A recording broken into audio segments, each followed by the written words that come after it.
তো আমাদের টপিক হচ্ছে গিয়ে একটা ঘনকের প্রজেকশন, মানে একটা কিউবের প্রজেকশন, যেটার প্রতিটা সাইড হচ্ছে গিয়ে 50 মিলিমিটার করে। তো এটা একটা কোণের উপর ভর করে দাঁড়ায় আছে, resting on one of its corner. তো এর যে কোনো একটা সারফেস ভিপি এর সাথে 45 ডিগ্রি কোণে আছে। তো ভিপির সাথে অ্যাঙ্গেল এইচপিতে যায়, এইচপির সাথে অ্যাঙ্গেল ভিপিতে যায়, উই নো দিস। তো আমরা এখান থেকে স্টার্ট করছি।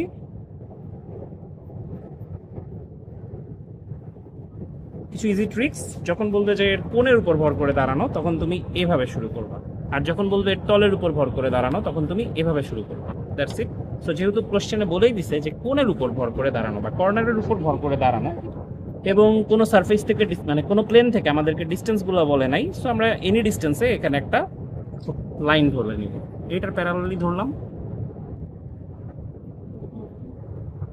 বাইরে তো অনেক সুন্দর কালার।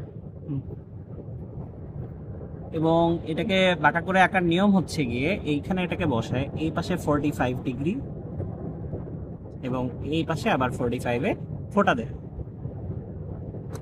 দিয়ে টান যে দিব এটা কত, 50 মিলিমিটার। তো আমরা এখানে 50 মিলিমিটারের দাগ দিব। তো আমি এখানে 50 নিচ্ছি না, কারণ আমার খাতাটা ছোট। দ্যাটস ভাই আমি 10, 20, 30, 40, 40 করে নিই। ঠিক আছে, 40। আবার এদিকে হলো 40 নিব। 10, 20, 30।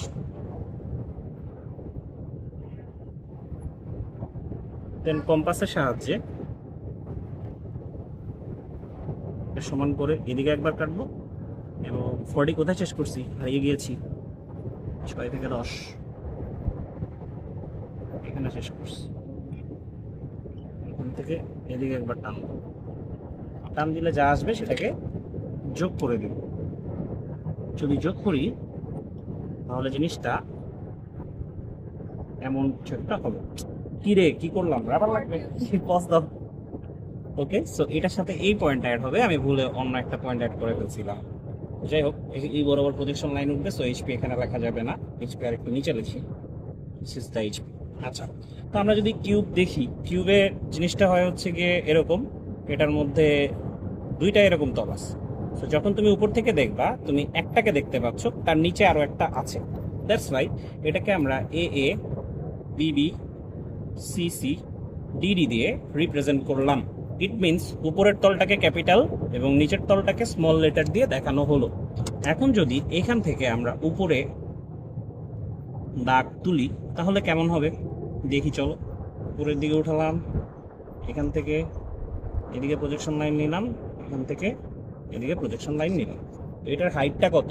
হাইট যেহেতু কিউব সব সমান, সো আমি যেহেতু এই স্কোয়ারটা 4-এর নিচ্ছি, তাহলে কিউবের হাইটও 4ই আসবে। সো 10, 20, 30, 40, 4। That's it. এই হলো আমাদের কিউবটা যেটা দাঁড়িয়ে আছে। এখন এই উপরের যে জিনিসগুলো আসলো সেগুলোর নাম কি হবে? তো উপরেরটাকে আমরা এ দিয়ে প্রকাশ করছি, এখান থেকে শুধু এ, এখান থেকে ছোট এ। এখানে ডি আর বি দুইটা পয়েন্ট আসছে, দ্যাটস ওয়াই ডিবি, নিচে হচ্ছে ছোট ডিবি। এখান থেকে সি আসছে, উপরে সি, নিচে সি। এবারে বলছে যে এইটা ভিপির সাথে 45 ডিগ্রি কোণে আছে, ভিপির সাথে 45 ডিগ্রি কোণে আছে, আর এইচপির সাথে 30 ডিগ্রি কোণে আছে। এইচপির কোণটা লিখতে ভুলে গেছি, এইচপি এর সাথে 30 ডিগ্রিতে আছে। তো এইচপির সাথে অ্যাঙ্গেল ভিপিতে আসবে। এইচপির সাথে অ্যাঙ্গেল যদি ভিপিতে আসে, তাহলে এই জায়গাটাতে আমরা 30 ডিগ্রির একটা কিছু টানবো। তো 30 ডিগ্রিটা যে টানবো সেটা এখান থেকে স্টার্ট করি, বিকজ জিনিসটা এই পাশে বেশ লম্বা। সো এখানে এটা বসায়, এই হলো আমাদের 30 ডিগ্রি। টানলাম, টানার পরে এইখানে এই পয়েন্টটার নাম দিব হচ্ছে গিয়ে সি। এই সিটা এখানে এসে পড়ছে, তাহলে এই ছোট হাতের এসি এর সমপরিমাণ দৈর্ঘ্য আসবে এখানে, এবং এইটুকুর সমপরিমাণ দৈর্ঘ্য আসবে এখানে। এটার সাথে এইখানে বসায় 90 ডিগ্রি নেবে।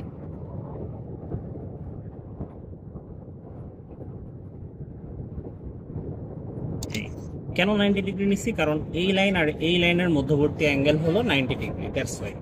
এইবারে এইটার প্যারালাল লাইন নিয়ে আসবো এখানে, এবং এইটার প্যারালাল লাইন নিয়ে আসবো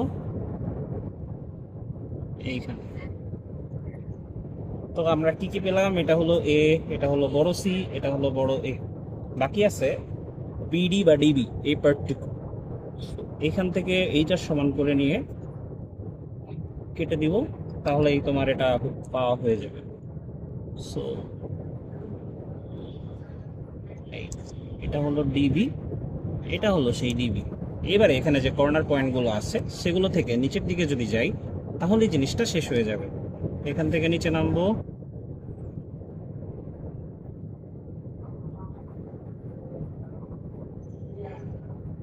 এবং এখান থেকে আবার পাশে আসবো। দাগগুলো যেন অবশ্যই প্যারালাল এবং সোজা হয়, এইদিকে খেয়াল রাখতে হবে।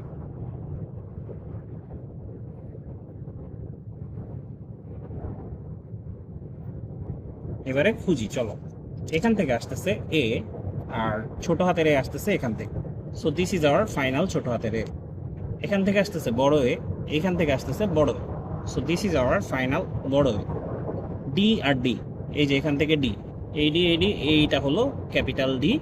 স্মল ডি আসতেছে এখান থেকে, স্মল ডি আসতেছে এখান থেকে। So this two will meet here.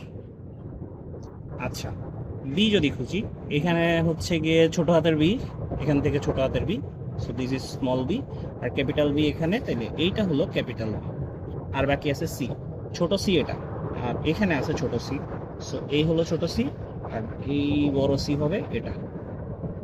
এবার ক্যাপিটালের সাথে ক্যাপিটাল, স্মলের সাথে স্মল যোগ করে দাও, A D B C.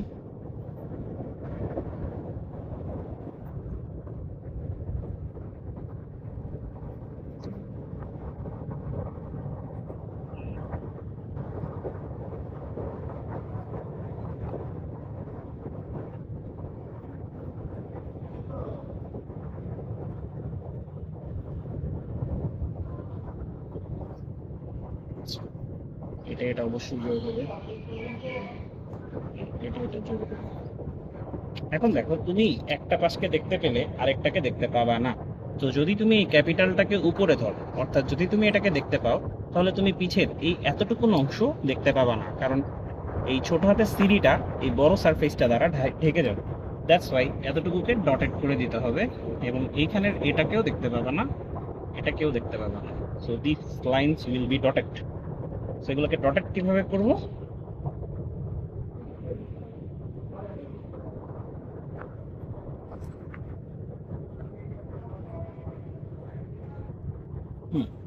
So this is our final drawing. এরপরে নাম্বারিং করতে হবে, this is 1, this is 2, 3, this is, সবশেষে লিখতে হবে নাম্বার 3 হলো আমাদের এলিভেশন,